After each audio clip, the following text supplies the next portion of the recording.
Hi, guys, and welcome back to the Red Mist podcast, and welcome to the very first episode of Liverpool on Tuesdays. Yes, this is a new show on the podcast where we are going to talk Liverpool Football Club on Tuesdays. Listen, if you thought this show was going to be, the epitome of creative thinking, it is absolutely not. But for those of you who are suddenly tuning in today, this is a change in format. I announced it a couple of days back, and now here we are. On today's debut show, we're going to be talking about a few things. We're going to start with what happened over the past couple of weeks. That includes the international break. And then, of course, we're going to talk about the Arsenal game and the Real Madrid game that is coming up tonight. So let's start with the first topic that I wanted to talk about, Trent Alexander-Arnold. So obviously big headlines were generated when Gareth Southgate left him out of the England squad for the World Cup qualifiers against San Marino and a couple of other teams. Obviously, big news. Now, one thing I will say is that Trent did badly need a rest. Throughout this season, obviously, he's come in for criticism that his form was not as prolific as it was the last couple of years. Obviously, he's been, the best right back in the world, or at least he's been up there. Even if you want to include someone else in the conversation, he's been right up there as the best amongst the best right backs in the world. And I think at that age, having produced two unbelievable seasons for Liverpool, winning the Champions League, winning the Premier League as well. It's obviously natural that, his third season, there was going to be a little bit of a dip, especially considering what the season was with COVID and all of that. He's had injuries, he's had COVID, he's had to deal with, Virgil van Dijk being injured. Obviously, that impacts him going forward, that impacts his offensive output as well. So, a lot of things going on this season, and obviously, he hasn't quite hit the glorious heights of last year. So his form took a little bit of a dip. But what I will say is he was in form. He was hitting his stride going into the international break. The defense was looking a little more comfortable with Ozan Kabak and Nat Phillips. Fabinho was back in defensive midfield, so that helped cover up some of the gaps that were left when Trent went forward. And, obviously, it's difficult. The season's been difficult, but going into the March international break, I really thought he had done enough to sort of be in the England squad. Now, obviously, would I still want him to start for England? I think personally I would, but based just off of form, I guess maybe Reece James has a little bit of a say in, just how the England lineup shapes up. But I think what I will say is, he deserved to be in the England squad, and it was absolutely comical that he wasn't in there. Now, I will admit Trent hasn't always shown the best of form for England. That's always been a matter of concern to me. For some reason, he's not been able to replicate his Liverpool form into the England shirt, and that's always been a little bit of an issue for him. I personally even said, over the last international break, that Reece James was probably a better right back for England. Kyle Walker was probably a better right back for England than Trent Alexander-Arnold was. Now, I'm not saying they're better footballers overall. I still think Trent is better than them at the position per se. But just in an England setup, his best performances don't seem to come out. That being said, he bounced back remarkably in this game against Arsenal. Obviously, we're going to be talking about that as well. But he bounced back remarkably, put in a pinpoint cross for Diogo Jota to head in the opening goal.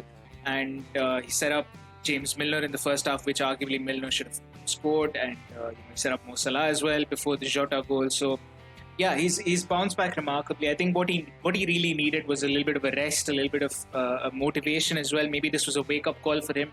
Obviously, with the Euros coming up, it's a big thing to be left out of the squad in the March international break. So maybe this was the wake-up call that he needed to kind of say, okay, I need to pick my game up, and I need to show Gareth Southgate, he needs to be watching me. He needs to be looking at me and saying, yeah, this guy needs to be in the England squad. And I think he's done that really well. And if he can keep this form up, he's hitting form at the right time. And I think if he can keep this up, just going into the second half, so the final third of this season, I think it'll be impressive for Liverpool. It'll be really good for England going into the Euros, because essentially they'll have the best version of Trent Alexander-Arnold for Liverpool's Champions League campaign. We'll have that, and England will have the best right back in the world at the peak of his powers. So I think it's just going to work out really well if he continues this, but obviously whether or not he continues is going to be a question, and people are going to be watching him.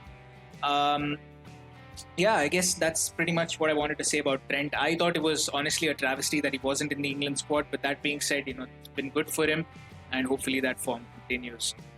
Moving on now, another big deal, big piece of news that did come out was the fact that Ibrahima Konate is being rumored as the next Liverpool signing. Obviously, the rumored price is around 30 million euros. As we speak, I think the deal is being negotiated for the Leipzig defender, if we're to go by all the rumors that are circling around. Just as a pro player, I do like Ibrahima Konate. Obviously, he's playing for Leipzig in Germany. For those of you who don't know, played them in the Champions League round of 16. He's a powerful centre back, good in the air. He's fast. He can play out of the back. So obviously, he suits the profile that Liverpool want in their centre halves.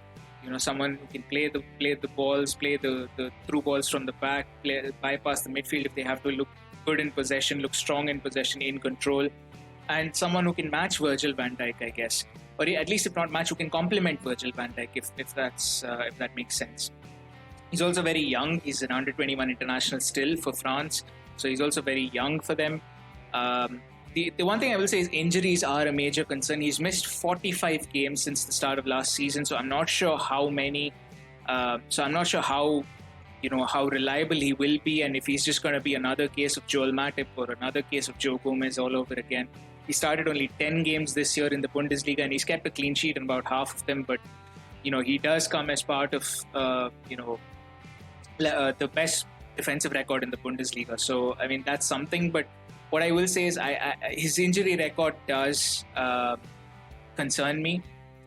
He has been rumored to have completed a part of his medical in Paris when he was with the French under-21s. So maybe the deal is going ahead, which I would say is okay. But when you've got Ozan Kabak, who's roughly the same age, who's he's been really good. Like he's looked solid so far in his loan spell. Obviously, there's still some time to go, but he's looked solid so far in his loan spell. And honestly, I think, maybe Konate's ceiling is higher than Kabak, but Kabak is more available so far. Kabak hasn't missed. I don't think he's missed any game so far. I'm not sure about whether he's missed anything or not, but he's almost always been there, at least, if not always.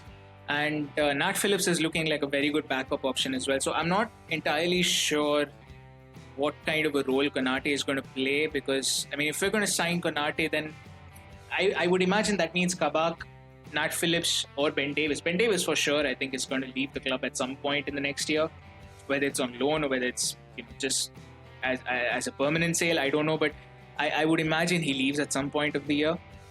Now, Konate versus Kabak, that is a debate that I do want to engage a little bit on. I personally think Ozan Kabak, he's experienced Premier League football now. He's getting to grips with it, and he's doing quite well for himself as well.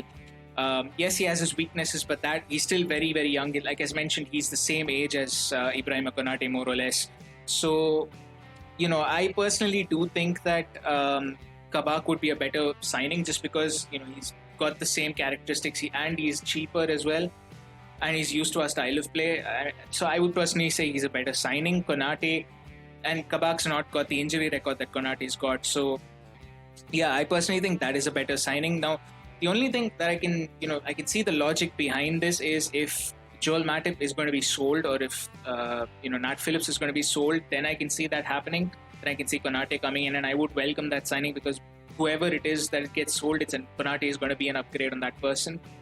The other thing is Gomez and Matip, both of them are ruled out till August and could potentially miss the start of next season. So we're looking at maybe a centre-back pairing that needs to be there at the start of the season, and hopefully somebody can partner Virgil van Dijk. Now, would I trust Konate with Virgil van Dijk or Kabak with Virgil van Dijk? I don't know as yet, because I need to watch them both play in Liverpool shirts. Obviously, Kabak's played. But I need to watch Konate play in a Liverpool shirt. I need to watch Konate in a Liverpool shirt before we can talk about partnering him with Van Dijk and so on and so forth. But yeah, just my thoughts on Ibrahima Konate. I think it's a good signing.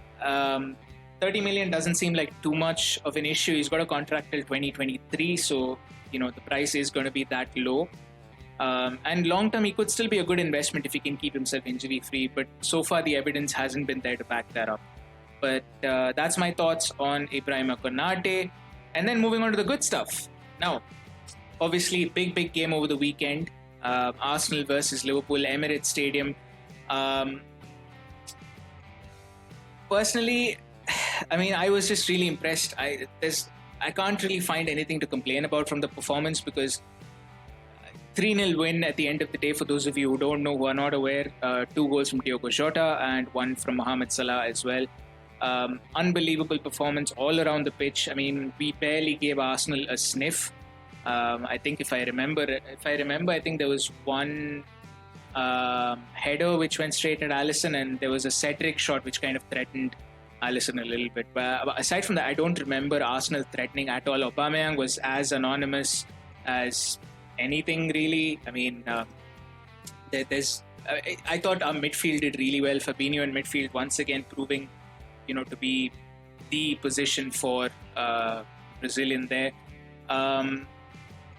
Thiago was very, very good in controlling the game as well. I mean, to be fair, Arsenal did miss some of their players who I thought really would have given them an impetus. I think Bukayo Saka, for example, would have added a dimension that maybe wasn't there. Emil Smith-Rowe as well. But that being said, I can see why Arteta's resting them, because there's no point playing them against Liverpool when you've got a trophy to play for in the Europa League. Now, personally, I mean, with Liverpool, I can understand because you had to play that full lineup, because especially with the way the results shaped out this weekend, Liverpool are still in the hunt for a top 4 place, and it is very much within reach right now. I think we're just 2 points off 4th place. Obviously, West Ham still have to play, so there's that. But top 4 is well within reach at this point. So personally, I think I can see why Liverpool had to play a full lineup. But a lot of people criticize Arsenal for not doing that. But top 4 is out of the reach for Arsenal, so they have to give it their all in the Europa League. And I can understand the reasoning behind what Arteta did, to be fair. But it is what it is. But coming back to Liverpool, I thought everyone did really, really well throughout the game. Like I said, barely any chances that Arsenal got. And I personally look forward to more of these performances from Liverpool, because this is just the perfect start to the final third of the season, and we needed this. We needed a big win against Arsenal. It's morale boosting. No matter how bad a team Arsenal are right now on form, on paper, it is still Arsenal Football Club. It is still a big club, and beating them is a good morale boosting win ahead of Real Madrid as well, whom we play in the Champions League quarterfinals. Trent, like I mentioned earlier, he looked unbelievable, absolutely in form. Mo Salah, Sadio Mane, all of them had their moments. I do wish Mane does get on the score sheet. He looked on and off throughout the game against Arsenal. I do wish he gets on the score sheet, honestly. But let's see. Let's not hope for this form to continue. Bobby did start the game, Bobby Firmino, but Jota came on in the second half and obviously proved to be the difference between the two sides. I do expect Diogo Jota to fully start the game against Real Madrid. I think it's without question now, and I think Jurgen Klopp recognizes it just as much as anyone, that Bobby's been supplanted out of the front three, and now when you say the front trio for Liverpool, it is basically Jota, Mane and Salah. So yeah, without question, I do think Jota has to start against Real Madrid. Form that he's in for, he scored over the international break for Portugal as well. He scored over the against Arsenal at the Emirates. So yeah, he's got to start. And I think the game against Arsenal, not really much to say. James Milner, by the way, looked really good. When he was in the lineup, I was a little skeptical, but yeah, he looked pretty damn impressive. But the one thing I will say is, you've got Naby Keita, you've got Alex Oxlade-Chamberlain. If you're still picking an aging James Milner ahead of them, I think questions need to be asked, and I think questions need to be asked about the quality, and if they're not of good enough quality, might as well just sell them. I don't know if Keita is being rested because he has to play against Real Madrid. Hopefully that is the case, but we'll have to see how that goes. Speaking of Real Madrid, obviously we've got the game against the Spanish Giants, the quarterfinals of the Champions League. The Champions League draws were made as well a couple of days before the international break. We had Real Madrid. We play Real Madrid in the quarterfinals. The winner from this tie will go on to face the winner of the tie between Chelsea and Porto, and that one obviously goes on to the finals. On the other side, obviously, is the sort of the meteor side of the draw. You've got Borussia Dortmund against Manchester City. Erling Haaland obviously potentially playing against one of his future employers there, or at least one of his suitors, if not anything else. you got Bayern Munich playing against Paris Saint-Germain in a rematch of last year's finals. Now, I'm not going to go too deep into the predictions and stuff like that. I do want to talk about Real Madrid versus Liverpool, though. First leg at the Bernabeu, second leg at Anfield. It's going to be big. Obviously, a rematch of the 2018 finals, which, for those of you who don't know, we lost 3-1. Sadio Mane scored the only goal for us in that game, which was an equalizer. Gareth Bale obviously had that famous bicycle kick as well. Loris Karius's mistakes, they were the talking point after the game, and really Karius's career has never taken off after that. But that's Liverpool versus Real Madrid back in 2018 in Kiev. But right now, this is the game. This is the tie to watch out for for every Liverpool fan. Obviously, Sergio Ramos, big news, is ruled out of the tie, which is, I would say, unfortunate, but he kind of took Salah out of the game in 2018, so I'm not particularly disappointed that he's not there. Yes, would you want the best players to play in the Champions League? But that's, we're playing without Virgil van Dijk, so they can play without Sergio Ramos. I have no qualms about that. So obviously Madrid still in the hunt for a La Liga title, especially this weekend with Atletico Madrid also dropping points.